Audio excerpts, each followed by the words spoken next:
VK news Uttar Pradesh Uttarakhand, सच का सारथी।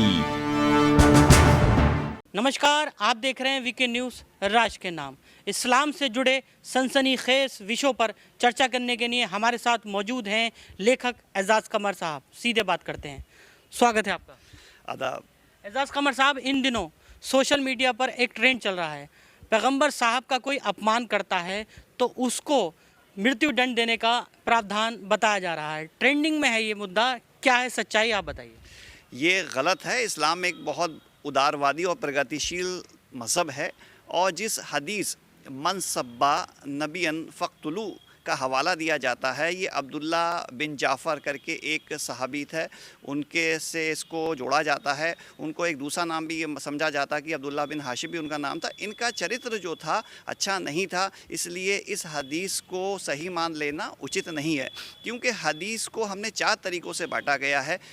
पहला, जो सबसे अच्छी हदीस होती है उसको हम ऑथेंटिक अरबी में सही कहते हैं। उसके बाद अरबी में हसन, अंग्रेज़ी में गुड, तीसरी कैटेगरी होती है जिसे हम अरबी में ज़ईफ़ वीक कहते हैं इंग्लिश में, और जो अंतिम कैटेगरी होती है वो रिजेक्टेड है, मौजू है। तो ये एक रिजेक्टेड हदीस है।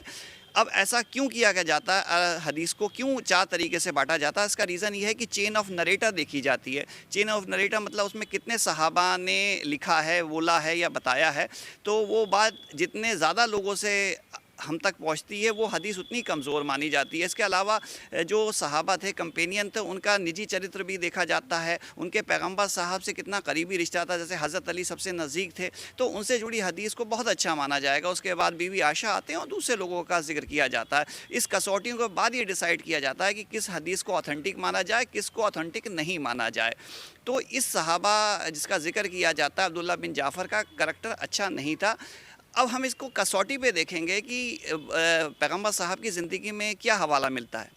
देखिए, पैगंबर साहब के ऊपर बहुत तशद्दुद किया गया, उनको कूड़ा फेंका गया उनके ऊपर, उनको पत्थर मारे गए, उनको नमाज़ पढ़ते वक्त कटे हुए जानवर का शरीर रख दिया गया, लेकिन उन्होंने कभी किसी से नाज़ेबा अल्फाज नहीं कहे। और एक बहुत ही चर्चित किस्सा आता है कि एक बहुत ही बदनाम ज़माना एक अरब हुआ करते थे, एक सहाबी हुआ करते थे, उनका नाम था अब्दुल्ला बिन अबई बिन सलूल भी कहते हैं। तो उन्होंने एक बार अपमान किया, तो उनके बेटे पैगंबर साहब के पास पहुँचे और उनसे कहा कि सरकार मुझे बताइए कि मैं इसको क्या सज़ा दूं।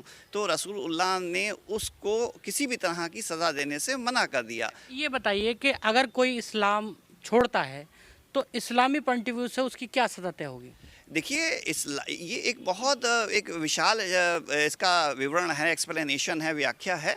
तो इसको चंद शब्दों में कहना तो सरल नहीं है, क्योंकि मुर्तद है, मुनाफिक है, फासिक है, ये अलग अलग कैटेगरी हैं। लेकिन एक 2 शब्दों में ये कहना चाहूँगा कि कुरान की एक आयत है सूरह बकर की 256, यानी 2/256, उसमें साफ अल्लाह ताला ने कह दिया, देयर इज़ नो कंपल्शन इन इस्लाम, यानी दीन में कोई ज़ोर ज़बरदस्ती नहीं है। अगर फिर भी समझ में नहीं आए तो सूरह अल कैफ की 29वीं आयत यानी 18/29 में साफ लिखा है कि पैगंबर साहब से अल्लाह ताला फरमा रहा है कि आपका काम है सिर्फ पैगाम पहुँचाना, सत्य पहुँचाना, वो माने या ना माने ये उसकी ज़िम्मेदारी है। अच्छा, वहाँ इन दिनों एक चीज़ और ट्रेंड कर रही है। अभी हाल में ही वसीम रिजवी नामक ने, जो अभी जितेंद्र त्यागी बन गए हैं, तो उन्होंने धर्म परिवर्तन किया है। उनको लोग कह रहे हैं कि धर्म परिवर्तन नहीं हुआ, तकैया हुआ। इस पर साफ कीजिए। असल में ऐसा है कि अगर एक ईरान का जासूस अमेरिका में जासूसी करने जाता तो वहाँ जाके ये नहीं कहेगा कि साहब मैं तो जासूसी करने आया हूँ। तो हर मज़हब में कुछ ना कुछ सुविधाएं होती हैं, तो इस्लाम में एक सुविधा दी गई है तक़य्या। तक़य्या का मतलब है किसी विशेष उद्देश्य के लिए अपने आप को छुपा लेना, कि मैं ये कहूँ कि साहब मैं जो हूँ फ़लाँ समाज से आया हूँ, मेरी आइडेंटिटी फ़लाँ है, किसी ख़ास मकसद के लिए।